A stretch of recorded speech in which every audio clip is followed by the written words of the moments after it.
Assalamualaikum warahmatullahi wabarakatuh. Perkenalkan, nama saya Muhammad Iqbal Nopiandi, mahasiswa Survei Pemetaan dan Informasi Geografis Angkatan 2020 Universitas Pendidikan Indonesia. Dalam video saya kali ini, saya ingin membahas mengenai kelembaban udara beserta alat ukurnya. Yang pertama, apa itu kelembaban? Kelembaban merupakan suatu kondisi di mana tingkat keadaan lingkungan udara menjadi basah yang disebabkan oleh adanya uap air. Menurut Karim 1985, semua uap air yang ada di dalam udara itu berasal dari penguapan. Penguapan adalah perubahan air dari keadaan cair menjadi gas. Ada 5 cara yang digunakan untuk menyatakan kelembaban udara.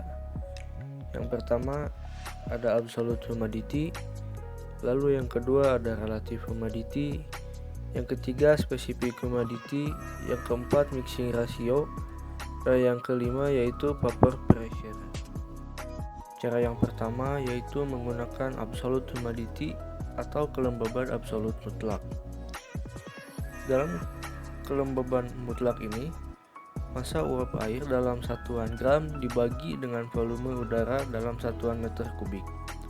Sebagai contoh, misalnya uap air 20 gram dan volume udaranya 1 meter kubik, berarti terdapat 20 gram per meter kubik, dan itu adalah absolute humidity yang menunjukkan seberapa banyak sih massa uap air itu dalam suatu volume udara.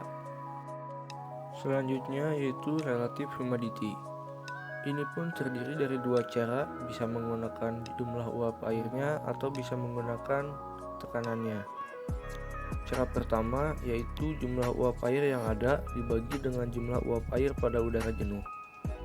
Sebelumnya, apa itu udara jenuh? Atau bisa disebut juga dengan saturation. Udara jenuh ini merupakan kondisi ketika suatu udara itu dipenuhi oleh uap air. Cara paling maksimalnya seberapa kemampuan udara tersebut untuk menampung uap air yang ada.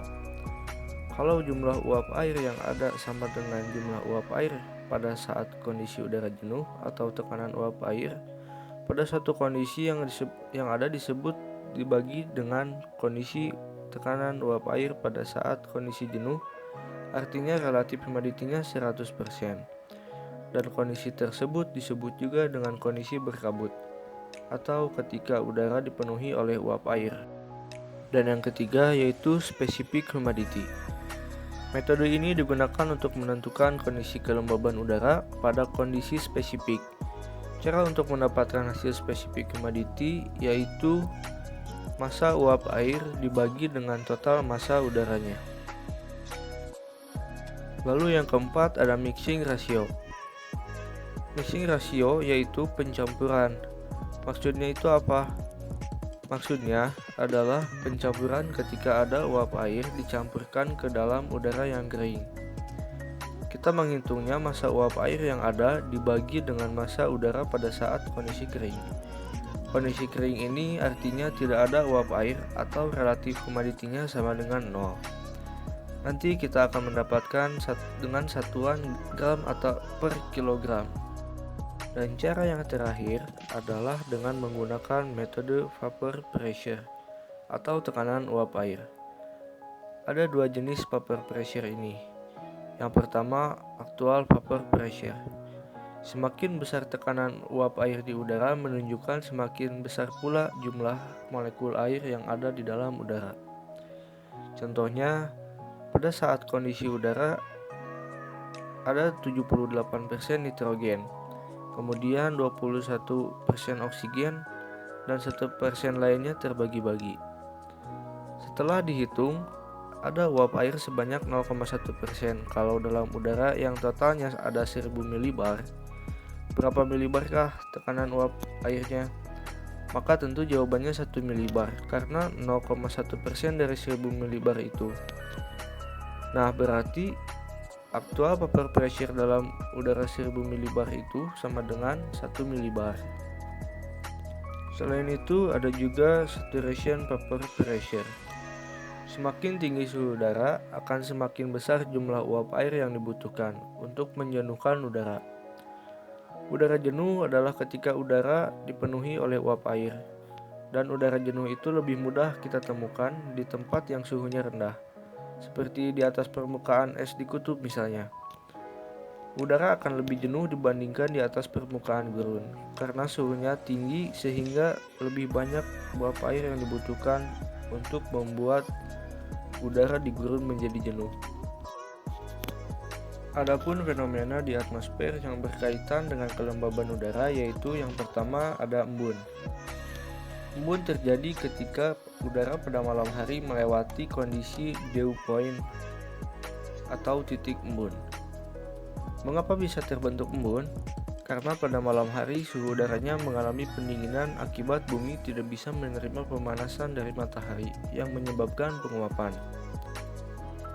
Dan yang kedua selanjutnya yaitu ilam-ilam atau haze.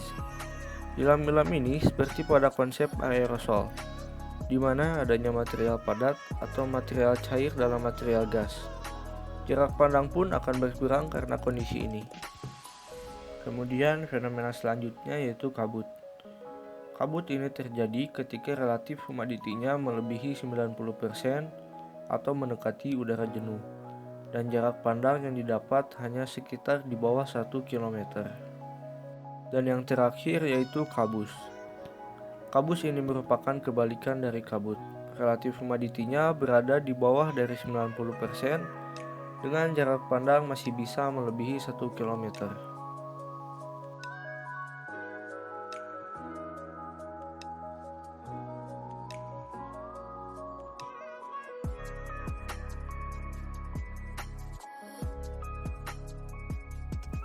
Alat untuk mengukur kelembaban udara disebut dengan hygrometer. Hygrometer adalah sejenis alat untuk mengukur tingkat kelembaban pada suatu tempat.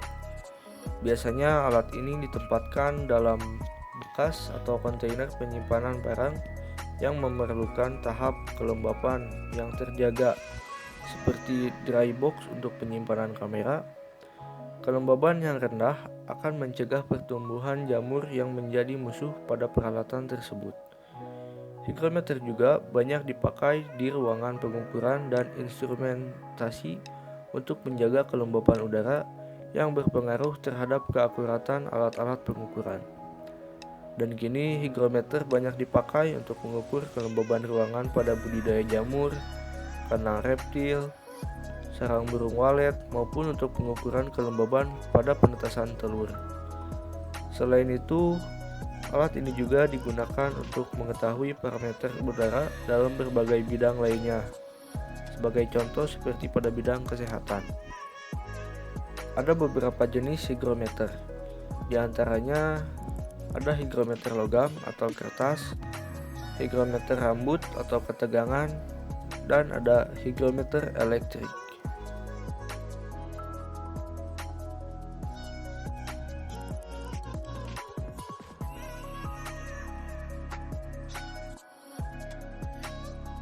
Sebagai contoh, kita pilih hygrometer elektrik. Cara penggunaannya yaitu yang pertama, masukkan baterai terlebih dahulu sesuai dengan tipe yang digunakan. Lalu yang kedua, setting waktu dan tanggalnya sesuai dengan waktu saat kita melakukan pengukuran, menggunakan tombol mode dengan tombol ADJ sebagai kursornya. Nah, setelah itu akan muncul berapa suhu udara saat kita telah melakukan pengukuran dengan kadar kelembabannya yang ditunjukkan dalam jumlah persen. Mungkin cukup sekian video dari saya. Semoga bermanfaat. Wassalamualaikum warahmatullahi wabarakatuh.